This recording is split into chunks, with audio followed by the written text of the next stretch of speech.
This podcast of Extraordinary on Purpose is presented to you by Rachel Renata and RareGem Productions. For more information, visit rachelrenata.com.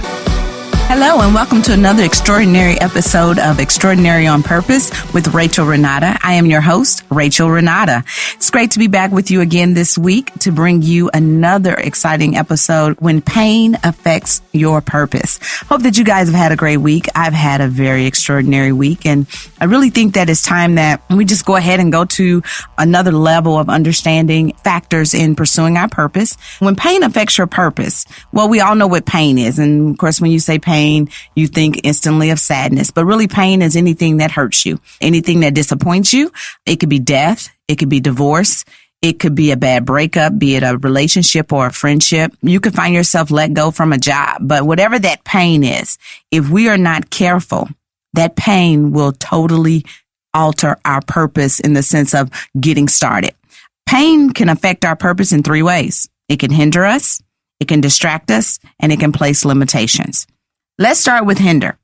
How can pain hinder our purpose? Pain can hinder our purpose by causing us to stop. When you are hit with that blow emotionally, it automatically affects you mentally. You can't think. Your mind is all scrambled. Think about that painful thing. Think about that thing that moment when you got in that phone call and you had to immediately stop what you're doing. The first thing we do, we get razzled and frazzled and we start moving around.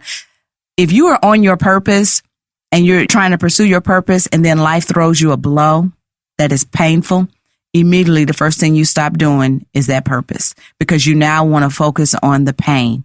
And it's okay to focus on the pain because, to be honest with you, every wound requires treatment. If you are scarred, if you are hurt in any kind of way, you want to seek medical attention. You want to apply whatever ointment and therapy that's needed to make that wound better. But unless it has totally knocked you to a place of being unable to move yourself. So let's say you're in a real bad car accident and now you're confined to a bed. You know, physically you cannot do anything, but mentally you want to continue to exercise your mind. That's how we have to look at that painful thing such as divorce or a bad breakup or relationship. When it hits us, don't allow it to stop us. Let's get our treatment. Let's get our therapy. Let's begin to work through it, but let's keep moving to our purpose. Why? Because last week we said our purpose must have purpose. It's not about us. Our purpose is designed to reach and connect to someone else. The second thing that pain can do to affect our purpose, it causes a distraction. Sometimes we have to stop and we look at it a little too long. I'm a strong believer in when you have done all you can do in a situation, you have to let go and let God. You cannot continue to look at it. If you plant a seed in a garden and you water it and then you stand there and you look at it, it will not grow. In its right season, it will do what? Change, do something, begin to sprout, begin to grow. So it's important that we do not allow our pain to distract us to a point where we no longer can outline or work on our purpose. We drop out, we phase out. Purpose is so amazing when you're on it. It's like oxygen on its own. You're breathing, you have life, but when you're living on purpose and you have a life and you have been able to embrace what God has called you and planned for your life, that's a whole nother level of air. You are needed. Your purpose is needed. Do not be distracted. Well, what's a common distraction? The chaos, the confusion, the constant wanting to reply, the constant wanting to have the last word or to be a part of or stand in the cycle of the drama. We all know that when something happens, the phone starts ringing, the text messages, the emails, and we're caught up in all of that we forget to plan, we forget to pursue, or we just forget to participate in our purpose. Participation in your purpose means you show up every day and do what is required of you to ensure that the plan is carried out for you for the purpose that day. Again, participation is you showing up, doing what is important for you to do to ensure the plan of the purpose is carried out for that day. So if you're caught up in distractions, you're going to drop the ball. And if someone is counting on you, if your programs, your agency, your business, your church, your ministry, if it's all riding on you to get it done, You have to learn how to put that distraction to the side. Again, do all you can do for that day, that moment, and then move on to your purpose. Move back on to your regularly scheduled programming. Because once you begin to allow your cycle to throw off, you will then find yourself lacking, dragging, and then ultimately you're going to be sitting dormant. When you are distracted by your pain, you're allowing your purpose to lay dormant. And then if you're not living in your purpose, then truly you're not living. So you must make sure you continue. Again, you must make sure that you're not hindered, and you must make sure you're not distracted. Last week when we talked about making sure, we went through our steps of pursuing purpose and understanding purpose. One thing that we talked about was centering ourselves spiritually. That is the key to making sure you are not hindered and you're not distracted. Finding your quiet time and your quiet space, no matter what it is, no matter how bad it hurts. Finding that time to be quiet, be still, and listen to the voice that will guide you through any dark space, will take you through any low valley. You have to get to a point to listen to that. Our third point is limits. So you're not hindered. The chaos is there, but it's not really distracting you. But now you've gotten afraid. So the pain has caused you to think that maybe it's not going to happen. You're second guessing your purpose. You're second guessing your life because you're hurting. And once we've been hurt really deep within our soul, it's hard to love again. It's hard to trust again. It's hard to believe again. Well, we got to have belief. We have to have trust, and we have to have love in order to fulfill our purpose. Those are three human keys and components of good character. And if we can't trust and believe and love, then we're going to operate in our purpose bitter, broken, and hardened in the heart. So it's important that we spend some time making sure that we are not allowing our pain to place limits on our purpose. We're not allowing these limits to set in and we're only halfway where we should be. Instead of being a 6, you're going to function now as a 3. So you apply for the bank loan. It didn't go through at Bank A. So now all of a sudden you feel like it's not going to happen. Oh, well, I applied for this contract and I didn't get it. So now suddenly you feel like, well, maybe what I'm asking. And I'll tell you this, that feedback that we get sometimes from our denial that hurts us, or the rejection that we get sometimes that causes us pain, will definitely make us think we are not good enough, that what we are asking for cannot be reached. Well, I'm here to tell you it's not true. It's a false sense of reality. Pain is not going to make you feel good about yourself. That's something that you're going to have to counteract it with. Well, that's why we have to keep our spirits and our minds fed with positive things that are going to uplift us when pain is beating us down, things that is going to inspire us so that we can continue to be in a position to pursue the full level of our purpose.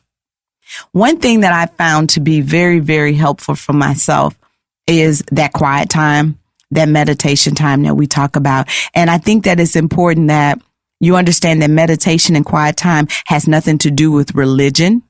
It has everything to do with you and the creator of the plan and the purpose for your life. No one should tell you how to talk to your creator and how to talk to your God. A lot of times we allow people in positions to direct our path. But what we have to do is make sure that we are comfortable enough to go directly to God on our own. And there is no real formal way to go other than just, here I am. I'm open heart. I'm open mind, wounded and all. I got to talk to you. A lot of times when people stop by my office or they call me up, whenever they're at their lowest, and the first thing they say is, Rachel, can I just talk to you? And it's something about saying, can I just talk to you? That means they may not want me to respond right away. They may not need me to give the answer, but there is something heavy on their heart that is hurting them. There is a burden that they are carrying that they just need to sit down and give it to me. Now, I'm not saying I want to carry that burden. Don't give me enough. I got a lot of baggage on my own. I'm going to have to pay extra for all this luggage. I'm saying, though, they want to just get it off. And that's what I encourage you to do during meditation. Forget the ritual, forget the wording. Just say, here I am, weary and wounded, heavy and broken, saddened and bitter. Here I am. Let me tell you what's going on with me. One of the darkest times, and I make it no secret about it, is after I lost my mother. At 19, I found it really hard to understand how the God that she had taught me about and had raised me to know and love would hurt me so bad. And how this void in my heart and feeling like I was suddenly sliced in half would ever be filled. And I did everything within my own human nature and power to fulfill that, from partying to alcohol to empty relationships to trying to pursue a job, to climb up corporate's ladder. And no matter what I did, that feeling kept falling out. And if you've ever had dental work done, you know that when you get a filling put in and it falls out, it hurts like heck. It hurts. And so every time I would stuff a filling in, and it would work temporarily, and then it would fall out. And then on top of the already hurt, on top of the already brokenness, I would hurt myself again. I would hurt myself by, again, trying to put a false filling in. It wasn't until I took all of that half of me, and I can almost say I drug myself to a place of saying, here I am broken and I am wounded and I'm outright bitter. And I need you to do something with this. It's that real conversation. It is that real time that I didn't formalize any words. I said, I am angry. I am disappointed. I am broken. And it's by your hands. It's by your doing. And to me, that's real talk. You know, you took my mother and you broke me. It was that then led me to realize that he didn't do it because he didn't love me. You know, my mother and God had their own relationship, and she had her own purpose and her own time. And the fact that she had 3 beautiful children that she's able to raise alone, and they're able to create lives of purpose and live out healthy choices and decisions, not perfect, but healthy choices and decisions. Perhaps she had fulfilled her purpose. And what I have to do now is find mine. And it was not going to be found in empty places. It was found when I put myself in a position to be quiet and to give him one wound at a time. I couldn't give it all at once because it hurts. I gave it to him one wound at a time. And each time a wound was able to be healed, each time I was able to forgive, let go. I used to be really, really angry. I mean, mad. I pop off at you and tell you which highway to get on to get up out my face. And then when you get up out my face, I'm going to tell you which exit you need to take to make sure you don't get back in my face again. Yeah, that was me. That was me. Sweet me. Can y'all imagine that, little sweet me? Yeah, that was me. And it was not cute.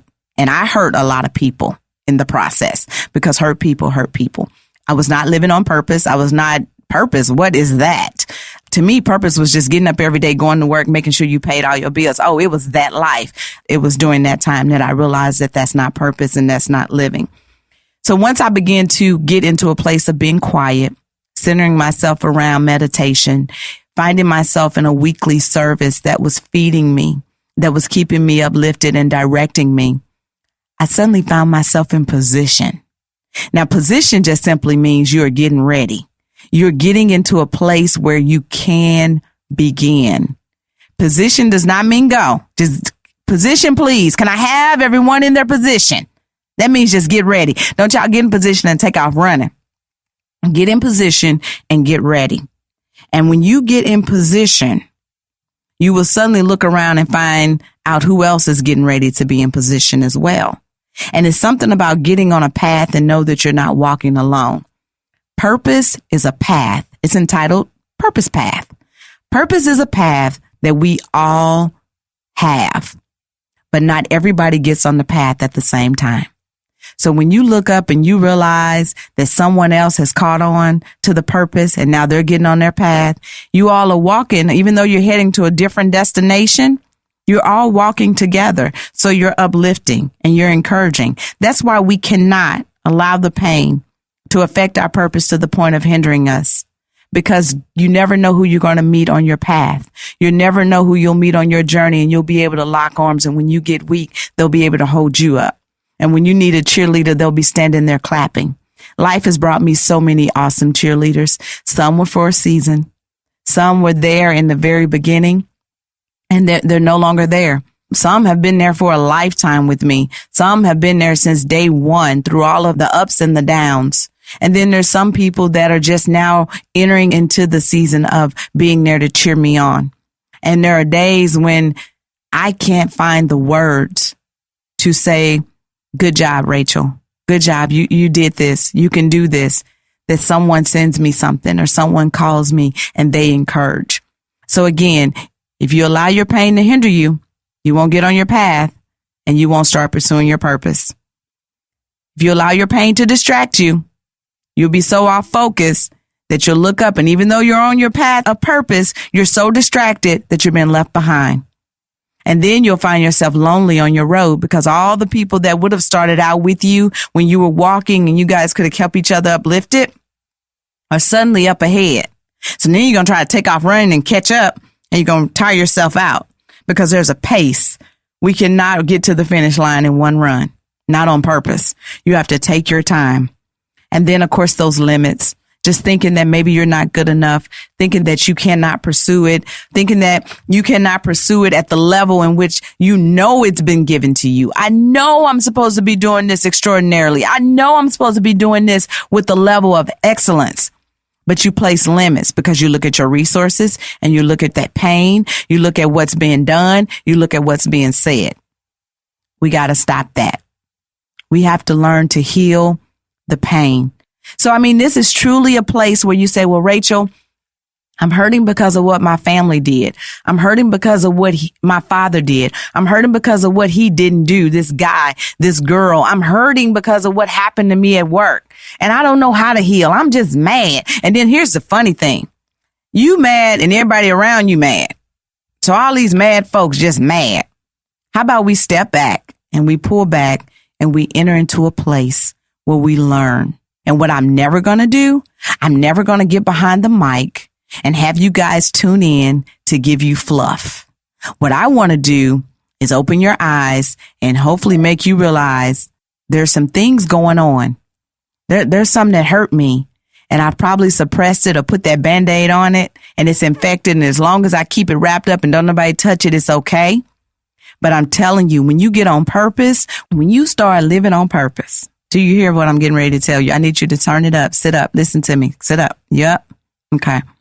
When you start living on purpose, this is a whole nother level to crazy talk, foolish acting, negative behavior that you'll get from the outside. And if you still got that same old attitude or you still hurt in the same way, you will mess around and mess up your purpose because you got distracted. You were hindered.